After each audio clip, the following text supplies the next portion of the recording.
చివరికి నన్ను జైల్లో పెట్టిరు. జైల్లో పెట్టినా కూడా నన్ను వదలలే. నన్ను బాగా దోమలున్న రూమ్లో పెట్టిరు.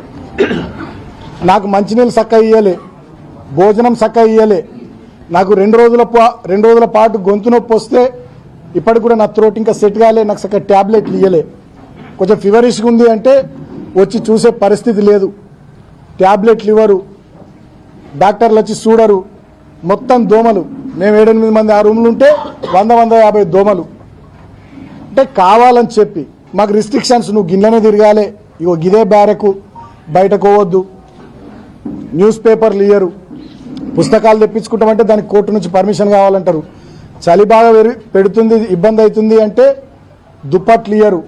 మా శ్రీకాంత్ అని మా అడ్వకేట్ ఒక 3 రోజుల తర్వాత పాపం ఆయన పోరాటం చేసి నేను కప్పుకోవడానికి కూడా దుప్పటి, దానికోసం మా ఆదిలాబాద్ చెందినటువంటి శ్రీకాంత్ అనే అడ్వకేటు 3 రోజులు ఫైట్ చేయాల్సి వచ్చింది.